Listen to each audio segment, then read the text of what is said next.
Ladies హాస్టల్లో నగ్న పూజల కలకలం. పెద్దపల్లి జిల్లా మంథని పట్టణంలోని బాలికల వసతి గృహంలో దారుణం వెలుగులోకి వచ్చింది. హాస్టల్లో నగ్న పూజలు కలకలం రేపాయి.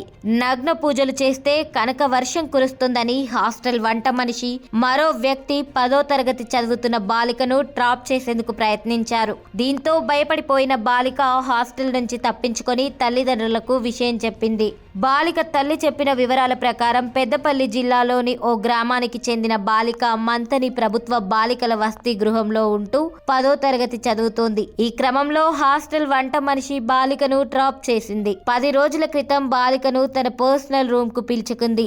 మీ పిన్ని వచ్చారని నమ్మించి బాలికను తన గదికి తీసుకెళ్లింది. అనంతరం గది తలుపులు మూసేసింది. తాను చెప్పినట్లు వింటే కనక వర్షం కురుస్తుందని, మీ తల్లిదండ్రులు పేదరికం నుంచి బయటపడతారని మాయమాటలు చెప్పింది. ఇంతలోనే ఓ వ్యక్తికి ఫోన్ చేసి గదికి రప్పించింది. అక్కడకు వచ్చిన వ్యక్తి బాలికను చూసి తను చెప్పినట్లు చేస్తే కావలసినంత డబ్బు వస్తుందని చెప్పాడు. శరీరంపై నూలు పోగు లేకుండా నగ్న పూజలు చేస్తే అమ్మవారు కనికరించి కనక వర్షం కురుస్తుందని చెప్పాడు.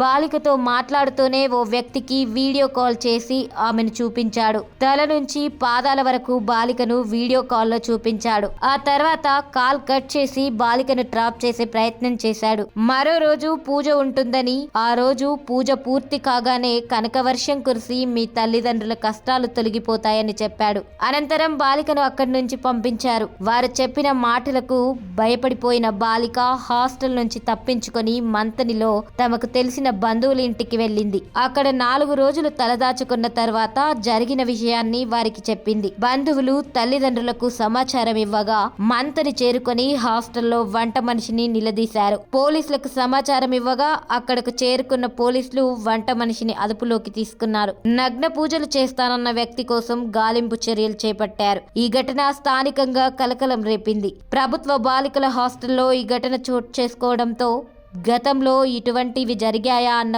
కోణంలో పోలీసులు విచారణ చేపట్టారు. బాధితురాలి తల్లిదండ్రులు ఫిర్యాదుల మేరకు పోలీసులు పోక్సో చట్టం కింద కేసు నమోదు చేసి దర్యాప్తు ప్రారంభించారు. వాళ్ళ పిన్ని వచ్చింది, వాళ్ళ పిన్ని కలుతానికి వచ్చింది. రల్లి సార్ చూసారు, మన పంపి అంటే పంపించిందట సార్. పంపితే ఇక్కడ లేదు, హాస్టల్కి వచ్చింది అని అంటే హాస్టల్ తీసుకొచ్చిందట. హాస్టల్ తీసుకొస్తే చూసిందట, అమ్మమ్మ ఏది మా పిన్ని రాలే కదంటే లోపలి మీ పిన్ని రాలే, ఎవరు రాలే అన్నట్ట లోపల తీసుకెళ్ళిందట.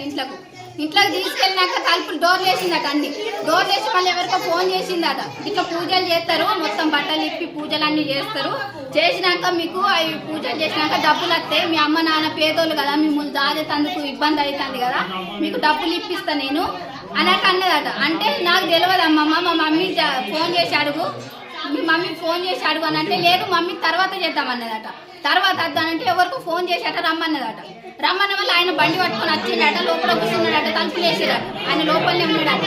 లోపల ఉన్నాక ఏం చేసిందట, ఇగో ఈమెని నువ్వు ఎన్నో తరగతి అని అడిగిందట. 10th క్లాస్ అని చెప్పిందట. ఎన్ని సంవత్సరాలు అంటే 15 సంవత్సరాలు అని చెప్పిందట. చెప్పినాక ఇట్లా పూజలు చేస్తాం మేము నైట్, ఇట్లా పూజలు చేస్తే నైట్ తీసుకుపోయి పూజలు చేస్తాము, బట్టలన్నీ ఇప్పి పూజలన్నీ చేస్తాను. లక్ష్మీదేవి ప్రసన్న అయితే అప్పుడు నీకు డబ్బులు ఇప్పిస్తామని. డబ్బులు ఇప్పిస్తా అంటే ఈయనకు మళ్ళీ వీడియో కాల్ వేరే ఆయనకు వీడియో కాల్ చేసి మేము ఫోటో మొత్తం చేతులు కాళ్ళు అన్ని మొత్తం కింది నుంచి తీద్దాకా చూపెట్టిరట. చూపెట్టి సరే అమ్మ ఇప్పుడు నేను మళ్ళీ చెప్పేది ఉంటే మళ్ళీ చెప్తా నేను నువ్వు అనట. ఆమెనట అప్పుడు బయటికి పో అనట.